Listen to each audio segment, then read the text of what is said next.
What's up again, everybody? Well, we have had over a month now, a little over a month, since the release of Monarch. Monarch Unlimited is basically here, depending on where you're at. It might actually already be in your hands.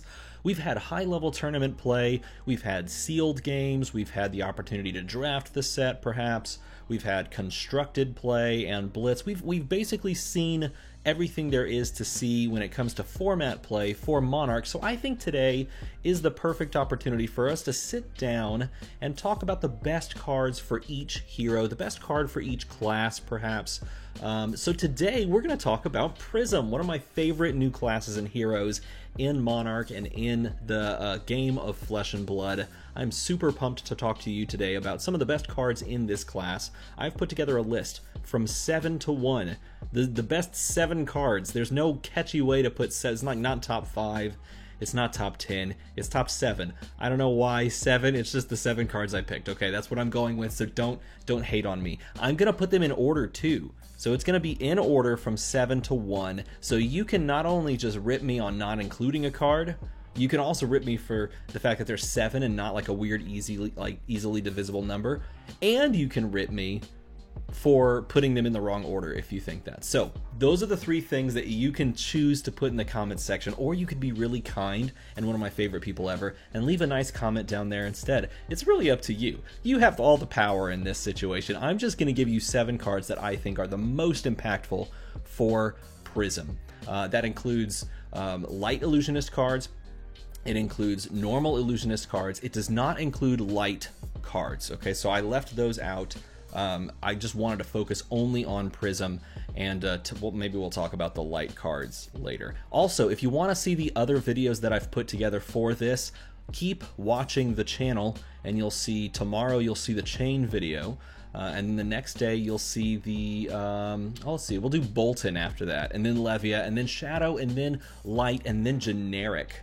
That one's going to be an exciting one. They're all going to be like within a day of each other of posting. So hit the like and the subscribe and you'll get to see all of those as we go through it. Also, before we get started, I do want to say this too.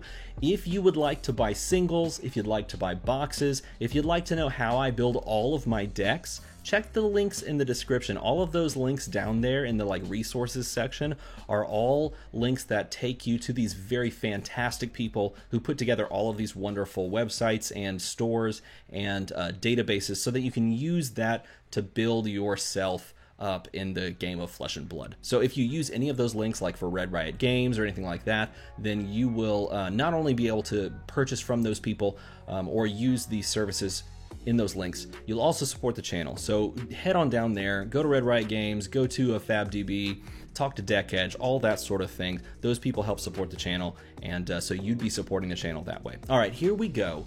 7 cards. In the number 7 slot is Phantasmify. Phantasmify is a fantastic card. It's a class-defining card, which is why it's on the list. It's a card that makes you go, holy crap, that's a thing? We can do that? Yes, it is. You can pay 1 for a +5 buff.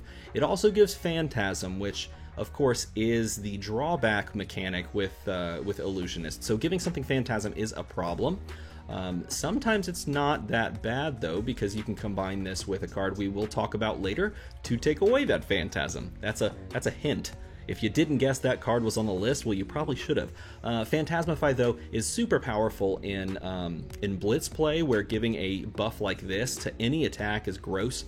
It's also super powerful in Sealed and Draft, if you can combine this with that card we're going to talk about in a little bit. And there's even little things that we haven't really gotten the opportunity to explore yet, when we will as the set gets played.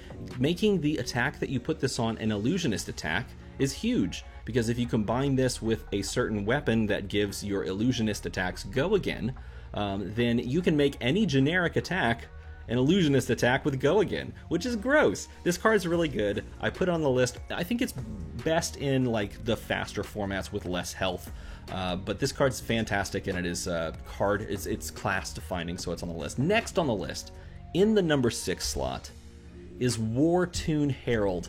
And you're like, okay, why is this card on the list? Look, it's a 1 for 7. Period. That's the reason it's on the list. A 1 for 7 is underratedly good, and I'll tell you why. In a deck that wants to spend 2 resources to do things, almost all your heralds cost 2. Okay, this is the only herald that costs 1, and it attacks for 7 on the red card. Attacks for 6 on yellow, which is still fantastic. Attacks for 5 on blue, but you know, like the yellow and the red are the ones you're attacking with. The fact that it costs 1 is do not sleep on that. The fact that it costs 1's huge because it allows you to like pitch a yellow card and use 1 resource for something else prior. I don't know, maybe getting an action point back, and then pay that last resource for a War-Tune Herald. This card smooths out curves in like aggro builds for Prism, and it should definitely make almost like fill your deck with this card. You should almost always fill your deck with War-Tune Heralds and another card we'll talk about later. In fact, I won't spoil it. No, I'm not going to spoil the number 1 card, the best card in Prism, the best card in Illusionist. I wonder if you're going to guess it, but that's another card that you should run. Anyway, I'm not going to spoil that card. This card's really good, so this is the number 6 card. Number 5 comes to Dreamweavers. If you see Dreamweavers in Sealed, if you see Dreamweavers in Draft, but more so perhaps in Sealed, you should really, maybe just as much in Draft, or if not more, now that I think about it, maybe more so in Draft, I don't know. If you see this card in any limited constructed event, you should really think long and hard about whether or not you can actually support playing Illusionist, because this card in those formats, in those fast formats, is backbreaking. To be able to play something like Phantasmify, Dreamweavers, and like a big attack in a 20 health format in non-optimized deck lists is gross. It wins games single-handedly because your opponent has to commit so many resources, particularly in the late game, to block it, that they're probably just gonna die. Like, they're probably just gonna be dead. So this card is a fantastic card. You would run it in Blitz as well, especially if you're trying to like just build a big Prism deck, which I am actually building, and I'm gonna be putting a Channel Fireball video out for like today, I don't know. So you should definitely consider putting this card on your top 5 list. That's why it is the 5th best card in my opinion. And it makes every list except Classic Constructed. I don't know, you probably don't run it in Classic Constructed just because 40 health, 1 card, Phantasmify, maybe it's not that worth it. But then again, if you're not going to run this, what are you going to run? I mean, Goliath Gauntlet, it gives +2, whoop-de-doo. Blocking 2 with Ironhide Gauntlets, maybe, I don't know, maybe you do that instead because this blocks 0. Nevertheless, this card's insane for all of those like limited formats and Blitz because they're just so fast. Setting up a 20 damage turn and using Dreamweavers to make sure they can't pop it, really, really good. Number 4, Herald of Erudition. Herald of Erudition has a beautiful playmat that I'm really salty that I didn't get like a couple of nights ago, but that's okay. That's for another video. Keelan, you took the mat, man. I want this mat. This card's really good. This card is one of those cards that if you don't expect this card, or if you don't plan for this card, if you don't have a contingency plan to deal with this card, you're gonna get blown out. Why? Well, if we can give this go again, which again, we'll talk about a card here in a moment that does allow that to happen, and your opponent doesn't have a way to block this, again, this has Dominate. So the best way to block this would be block with a 3, block card from hand, and then block with 1 piece of equipment. That blocks 2. Okay, problem solved, they block this. Okay, hope they don't have, hope your opponent, if you're the blocker, hope your opponent doesn't have yellow pummel. Sure. But if you block in the way that I said, then you're good. So you have to prepare for that constantly, because if you don't, and they hit with this and it has go again, this goes to the soul, they draw 2 cards, or you, if you're playing as the Prism character, you draw 2 cards, and you draw more attacks, you play more attacks. Oh, just on the off chance, I don't know, that you happen to play Herald of Erudition, it hits, and it draws you another Herald of Erudition, your opponent's just dead. Like, they're just super sad, and they're super dead. So your opponent always has to play around this card. If they don't play around this card, then you just win the game, probably. Maybe not. Maybe that's an exaggeration. Maybe it's hyperbolic for me to say that, but I'm going to say it anyway. This card always has to be respected by your opponent, and that's why you should always put it into your deck. Even if you're running like a weird, I don't know, like a weird Aura Prism, this card and a few other cards like War-Tune Herald and the best card in Prism, the best card in Illusionist, those should always be in decks. So this one, yeah, definitely up there. All right, here we go. You probably thought this was the number 1 card. You're probably like, why is this number 3? It's number 3 because it's really good. It's number 3 because sometimes you swap it out for 2 block.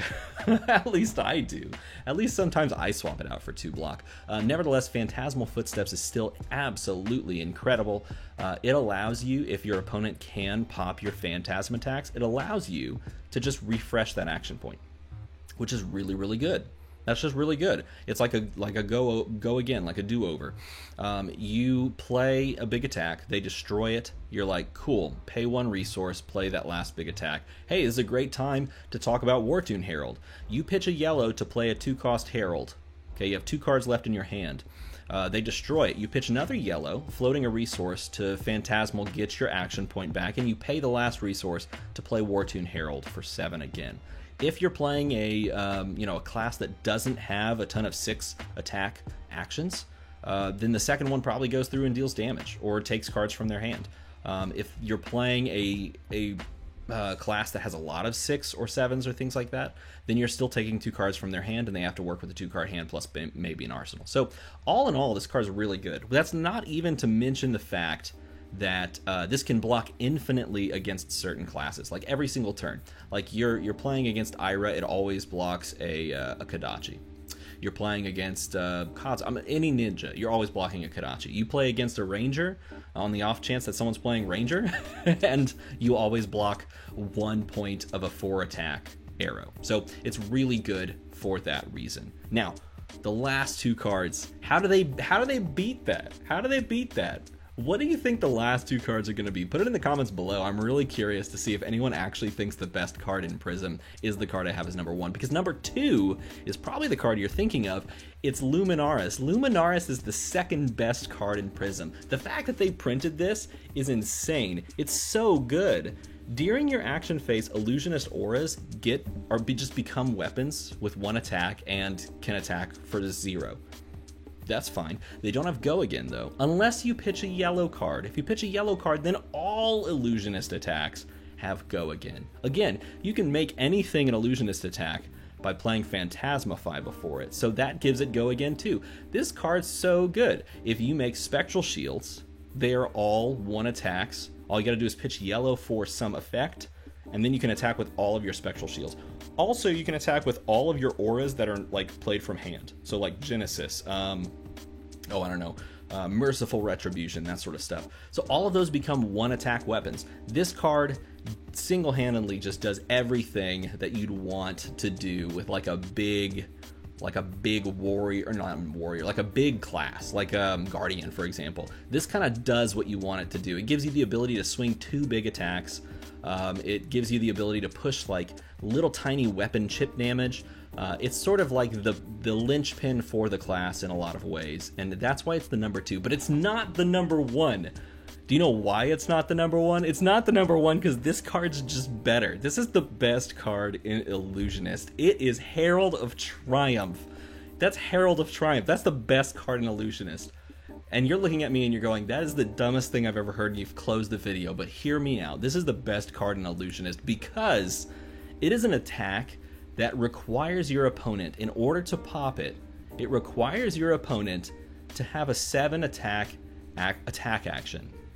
If they don't get to pop this. You can almost play this with supreme confidence every single time. You just jam this down. Pitch a yellow, play a red Herald of Triumph for 7. Your opponent's always going to make this face. They're always going to make that face because you can't destroy this card. It's so good. It's like they were like, okay, we have Heralds. They're awesome. Let's take a 7 attack action card, which is a fantastic breakpoint, by the way. 7 attack, that's really good. Let's take that, and let's take another card that we printed called Blinding Beam, which cost 1. It doesn't block at all. So there's like a lot of downside to this card. Unless you're playing a Shadow Hero, it doesn't block at all. It costs 1, and then of course it doesn't block at all. But let's take both of these things, a really good card and a card with drawbacks that's probably balanced, and let's just jam them together, okay? Because that's fair. This card's so good. You always run 6 if you're playing Blitz. You always run 9 if you're playing Classic Constructed. And you're always playing this card if you have the opportunity, unless it's the blue and you want to pitch it for something else. This card is the nuts. It is the nuts. If you're playing against something that pops all your Phantasms anyway, this card allows you to basically still play Big Prism, playing just big attacks, and not allow them to pop things very easily, right? Because if you're playing against Brute, Brute plays a lot of 6 attack stuff. Sometimes they push to 7 because there are a fair bit of 7 attacks. Almost never do they push to 8 or higher, right? Like Alpha Rampage, some of the new stuff from Monarch has the ability to do that. If you're playing Herald of Triumph, all those 6s that they have and that they kind of put a lot into the deck so that they can get resources off of, they don't pop this.